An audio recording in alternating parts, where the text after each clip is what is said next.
What's up, everyone? Welcome back to the channel. Welcome back to Rings and Things, the home where banners are optional, they are tradition. And today I want to talk about the Lakers in their most recent win against the Utah Jazz. The Lakers have improved to a record of 12-4. They are now the second seed in the Western Conference.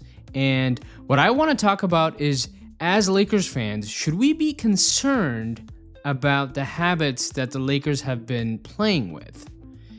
Let me break that down a little bit, right? So in the most recent win against the Utah Jazz, granted, the Lakers did have 4 days off, so you could clearly see some of that rust coming in the opening minutes and opening first half of the game against the Jazz. But we started to see some of the bad habits rear its ugly head. And with that being said, obviously a win is a win, right? But what is concerning is the Lakers have shown the propensity to play down to its competition, whether that's good or bad. And you can tell me it's just a game. It's 82 games in the regular season. But to me, the measuring stick for the Lakers are the contending teams, right? And obviously, I've talked about it in my channel. The Lakers are a move or two moves away from contention, but what matters the most is building championship level type of habits. And when you look at the Thunder, you look at the Denver Nuggets, they just handle business when they play game in and game out. And I get it. The Lakers are integrating a lot of moving parts and moving pieces, but you would expect and you would like to see this team come in and take care of business. Let me expand upon that, right? That means when you come in and the ball is tipped, you play with that same energy and that same intensity for 48 minutes. And I get it, the talent level and the talent disparity between the Lakers and the Jazz, it's quite wide, right? But the thing is here is that you got Luka, Dončić, you got Reaves, you got LeBron. You should be able to handle business. And again, beggars can't be choosers. The Lakers are winning games. I really want to ask the question, and I want to frame it in this video, is should we be concerned as Lakers fans? So in their most previous win, they played the Jazz, and then they get 4 nights of rest and they play Jazz again. So naturally, when you play the same competition, same team, you do have that lackadaisical feel, especially this Lakers team. Anytime they've played a similar opponent, they've always approached that second game pretty lackadaisical, lack of energy, lack of urgency. So that to me didn't surprise me all too much, but especially for LeBron James, who's been playing for 23 seasons, he's a creature of habit.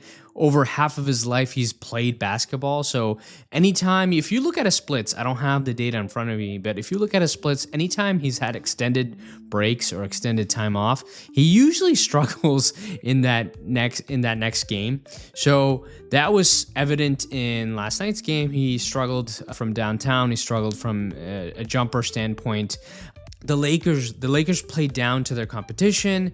They had zero urgency. The Jazz played really fast. They played their game, and I get it. They are unorthodox in terms of how they play from game to game. But my other kind of transition point here is that the starting lineup is a little broken, and it's not. I talked about it in the offseason, and I always expected Marcus Smart to have that starting spot locked down, but JJ Redick and the staff feel really comfortable and really stringent on continuing last season's continuity and starting lineup. And what that means is Rui Hachimura is still in the starting lineup, and no fault to him, but if you look at the lineup, there really isn't a guy who has high motor, who's going to play point of attack defense. So you have a few forwards on the starting lineup. The lineup looks super slow. There's no real athlete. The lack of motor is really evident. There's no one from this starting lineup that I can look at between Ayton, Rui, LeBron, Luka, even Reaves that's gonna dive on the floor to go get a ball. I just don't see it, right? I see it with Marcus Smart. I see it with Jake LaRavia. I see it with Gabe Vincent. I see it with these types of guys, even Vando. But if those types of guys, like dirty work, hustle types of guys, aren't in your starting lineup, you're gonna just miss that type of feel and basketball from a starting continuity standpoint. And you're starting to see the Lakers with the starting unit. I don't have the plus and minus here, but they're setting themselves back with the starting lineup. And with Rui even in there, like, he's not even being utilized as he was before LeBron came back into the fold. So really, what are we gaining here, right? And I would say that second unit would benefit by having another threat out there with Rui and Reaves and LeBron that's out there that's leading the second unit. So that's number one. I don't think that the Lakers will make a shift pretty soon because they keep winning games, right? But if we start to play against tougher competition and the better teams out there in the East and the West, I think this team, that starting lineup is going to get destroyed, right? It's just natural. The way that I've described the starting lineup, it's going to get impacted against the OKCs and the Denver Nuggets and all that. The other thing that really bothered me in this game is the three-pointers that Luka Dončić and Austin Reaves continued to take in this game. And I get it. Luka Dončić gets a pass, right? He's one of the best in the game. And he's just naturally, because he's so good, and he's gonna take those types of long step back threes, do it in your face. He's just gonna take those types of shots, and you have to live with it because of all the good he brings. But where I struggle with it is when Reaves starts to take those types of shots, right? You can't have two players on your team taking those types of shots, right? And now if you're hitting them, no complaints, right? But you need to have some sort of self-awareness throughout the game to stop taking those threes.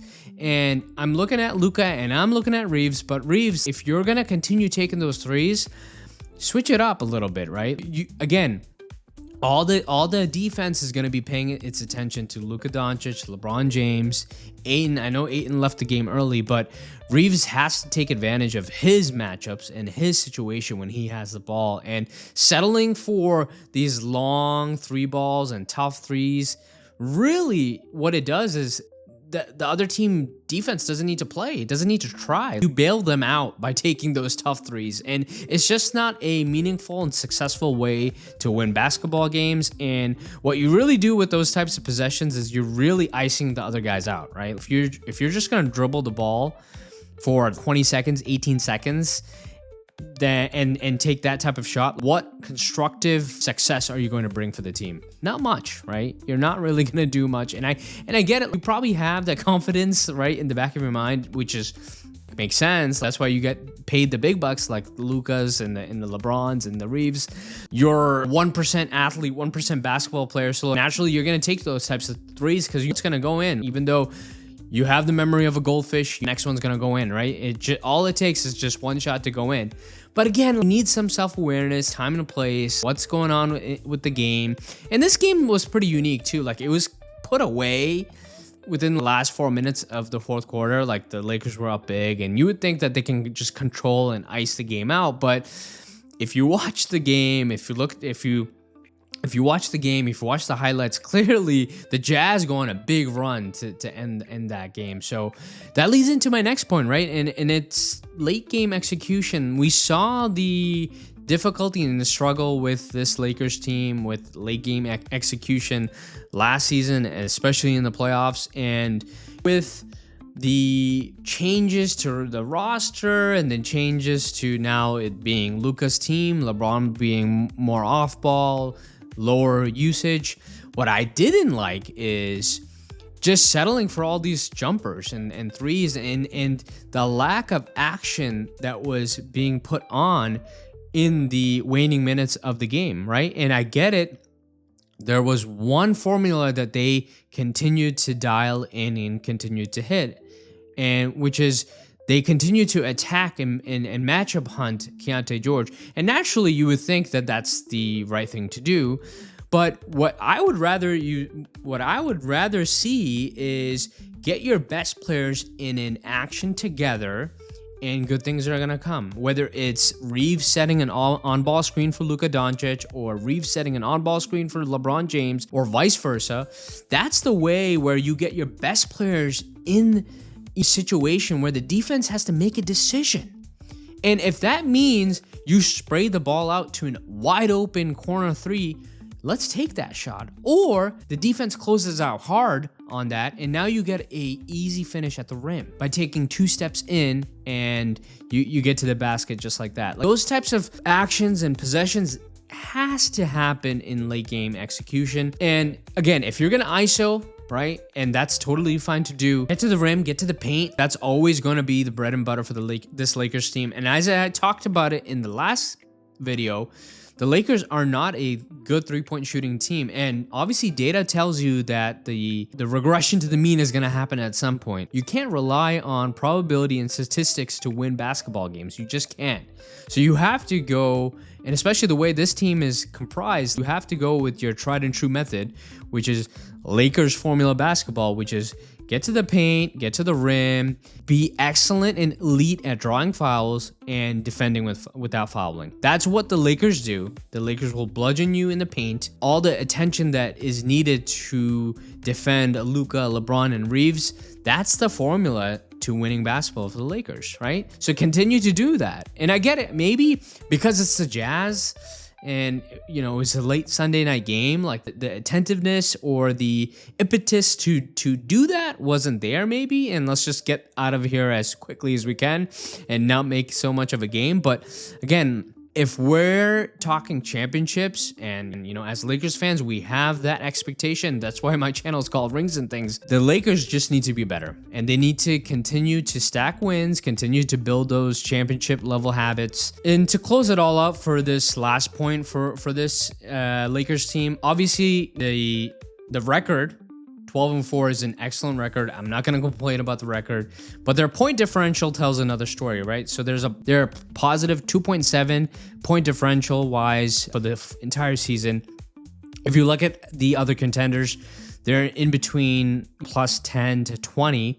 So I want to add some color to that. Obviously, LeBron missed a lot of games. Luka missed some games. There was a game where Reaves was literally the only ball handler there. So there was a lot of games where the Lakers won in very close, clutch type situations. They're 6-0 on the season. Clutch is defined by the NBA, where there's less than 5 minutes to go in an NBA game, and the score differential between the two teams is 5 points. So in those situations, the Lakers are 6-0, which is great, and it kind of is a counter to my last point about late game execution. They do well, they handle it well, but again, it's all about running the actions. That's all I'm saying, right? Let's just not settle for threes. Let's not settle for jumpers. That's my whole overarching theme here.